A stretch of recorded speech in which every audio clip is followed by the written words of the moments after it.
안녕하십니까. 김군의 마음TV 김원장입니다.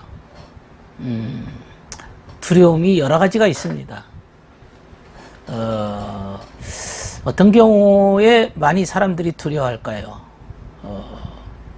내가 자유를 잃어버릴까? 건강을 잃어버릴까? 건강을 잃어버리면 매우 두려워하죠. 또 명예를 잃어버리는 것도 큰 두려움입니다. 또 돈을 잃어버릴까? 어떤 이익에 대한 손실이 발생할 것에 대한 두려움, 남에게 지배받을 것에 대한 두려움, 어떤 삶의 측면에서 여러 가지 두려움들이 있습니다.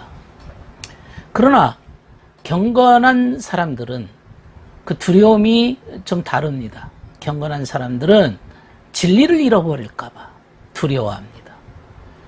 혹시 악이 자신의 삶을 침투할까 봐 두려워합니다.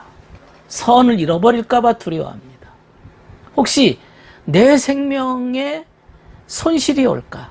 정말 주님의 뜻대로 이제까지 살아왔는데 생명을 소중하게 여기는 자가 생명에 대한 손실을 걱정하고 두려워합니다.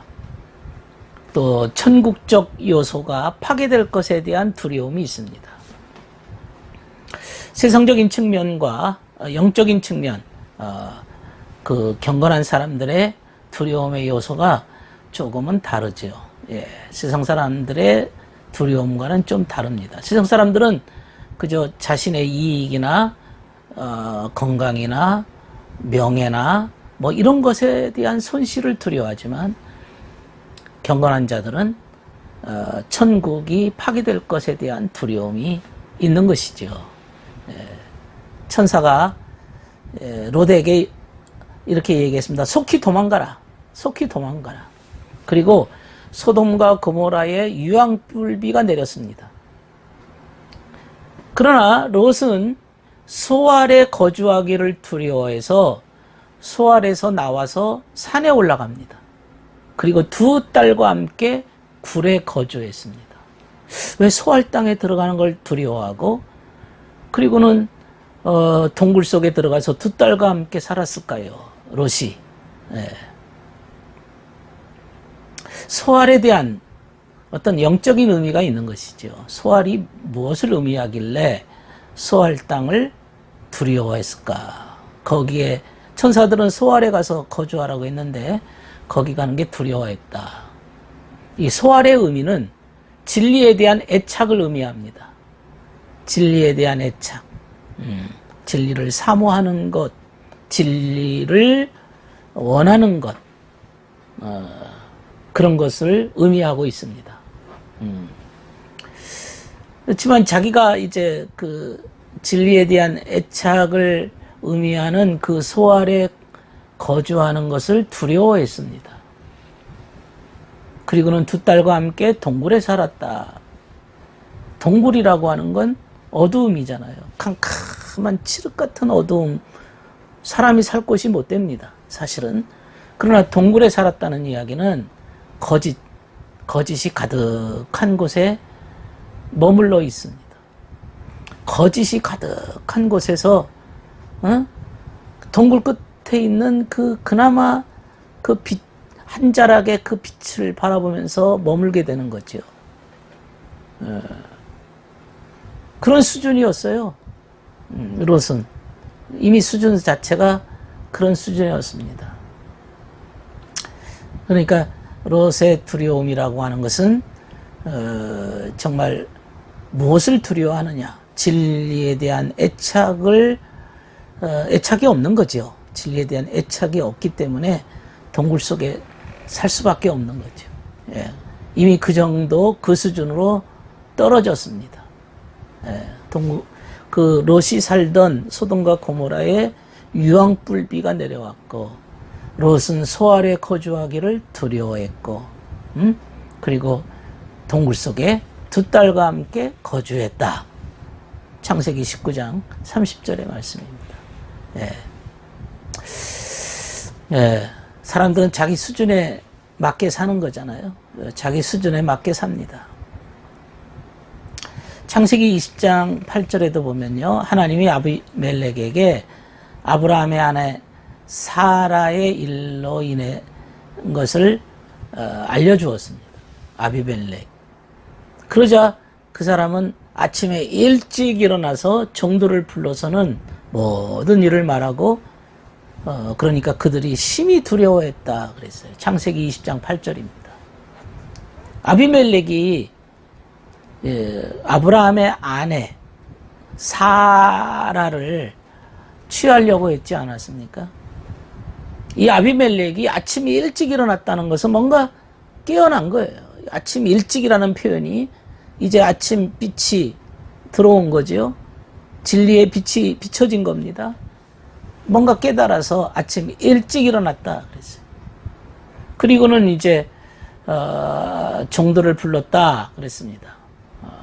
그리고는 이제 종들을 불러서 자기가 그간 되어졌던 일들을 말했다. 그랬더니 그들이 심히 두려워했다. 이것은 그들이 마음속에 고통 속에 머물게 된 것이죠. 진리의 빛이 비춰졌을 때, 진리의 빛이 비춰졌을 때 순종하기 원하는 모든 것을 말하고 우리들도 역시 어떤 아침 일찍이라는 진리의 빛이 비쳤을 때 종들을 불러서, 이 말은 내 머릿속에 기억을 다 모아가지고 또 생각하고 되새기고 되새겨야 된다는 그런 뜻이죠. 혹시 내가 그동안에 살아왔던 모든 공든탑이, 여기서는 이제 천국적인 것이 무너질까봐 심히 두려워했습니다. 하나님 앞에 큰 범죄를 하는 게 아닌가, 하나님 앞에서 큰 죄악을 범하는 것이 아닌가 하면서 아비멜렉이 두려워했다는 거죠. 네. 천국의 요소가 파괴될 것에 대한 두려움이었죠.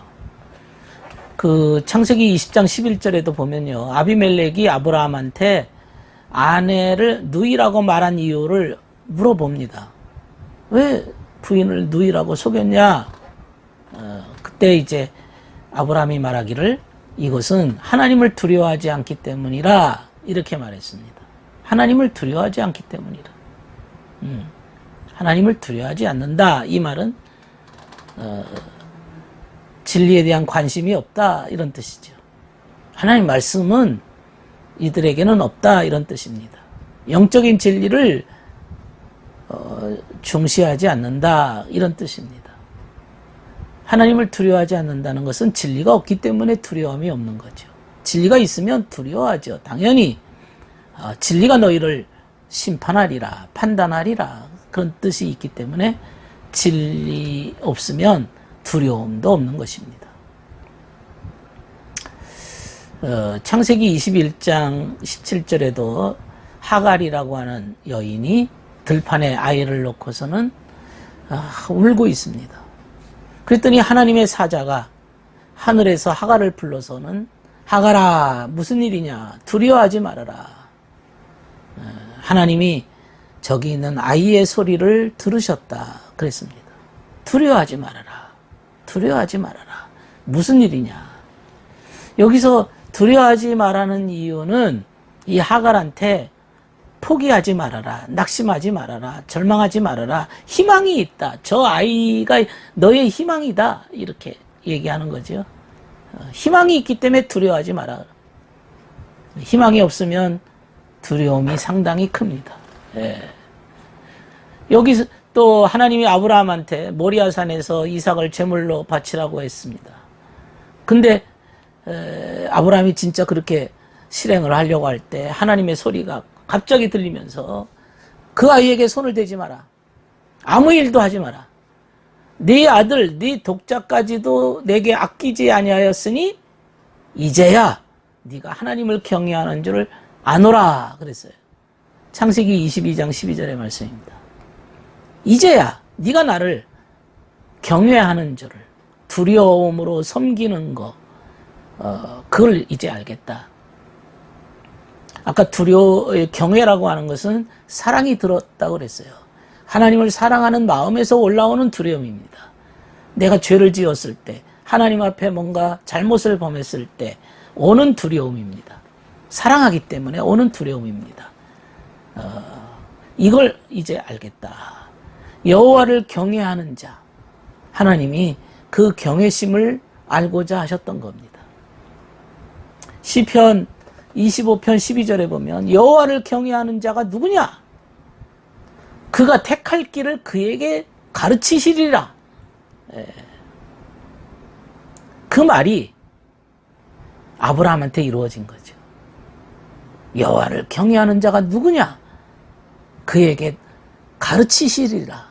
아브라함에게 이제 경외심을 알았기 때문에 그에게 이제 가르치시는 거죠. 시편 22편 23절에도 여호와를 경외하며 그의 길을 걷는 자마다 복이 있다. 시편 128편 1절입니다. 이스라엘 모든 자손이여 그를 경외하라. 22편 23절입니다. 하나님이 원하는 건 그 마음속에 하나님을 사랑하는 마음과 더불어서 하나님을 향해서 두려운 마음을 원하신다. 경외심. 이 아브라함이 가졌던 경외심, 아비멜렉이 가졌던 경외심, 그 경외심이 우리에게 있어야 될 것입니다. 두려워하는 마음, 이것이 우리한테 꼭 있어야 될 것입니다. 이것이 경건한 자의 두려움입니다. 들어주셔서 감사합니다.